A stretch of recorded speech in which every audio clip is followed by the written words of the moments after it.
कई बार चलते फिरते कुछ काम करते कुछ ऐसे किस्से याद आ जाते हैं कि अपने आप चेहरे पे एक मुस्कुराहट सी आ जाती है।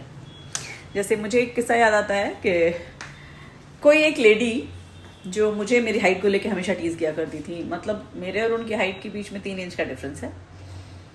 मैं छोटी हूँ 3 इंच, लेकिन एवरेज हाइट है मेरी। तो हमेशा आप छोटे हो, आप नाटे हो, आप छोटे हो, और सिर्फ एक उस पर्टिकुलर इंसान की हाइट उस पूरी फैमिली में सबसे ज्यादा थी। बाकी सबके सब छोटे छोटे ही थे, मेरे से भी छोटे थे। लेकिन एक आदत सी बन गई थी, क्योंकि मुझे जवाब देने की आदत नहीं थी, आता ही नहीं था। मतलब गुस्सा आया तो कमरे में बैठ के रो लिया, बट जवाब देना आता ही नहीं था कि कैसे सोच समझ के चालाकी से जवाब देना है। बहुत ज्यादा तो अभी भी नहीं आता है, बट हाँ, जो सीखा उन्हीं लोगों से सीखा है, या अपने आसपास ऐसे ही लोगों से सीखा है।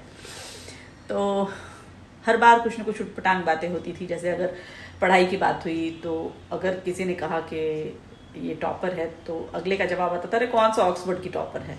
मैं रो लेती थी, जवाब नहीं दे पाती थी, घुटती थी।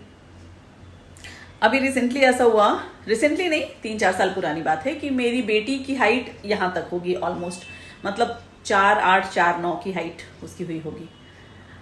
अगले ने फिर मुझे टीज करना शुरू किया कि आपके जितनी हो गई, छोटी थोड़ी रह जाएगी, लेकिन आपके जितनी हो गई।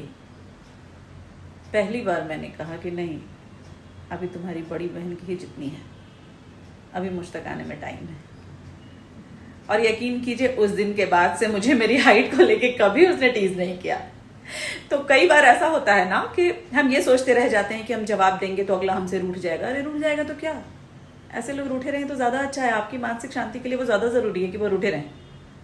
वो जिस दिन आपसे खुश हो गए, वो आपको ऐसी बातें बोल बोल के, रुला रुला के आपको दुखी किए रहेंगे। तो आज ऐसे ही सुबह सुबह, नॉट सुबह, अभी थोड़ी देर पहले ही मैं कुछ चीजें ऐसे ही क्लीन कर रही थी। करते करते मेरे दीवार पे मैंने अपनी बेटी के लिए एक मार्क लगा रखा है हाइट का, तो उसको देख के मुझे वो पूरा किस्सा याद आ गया। और सच बोलूं तो एक स्माइल सी आ गई, और ये भी लगा कि प्रियमवदा सहाय, तू पहले ऐसी क्यों नहीं थी।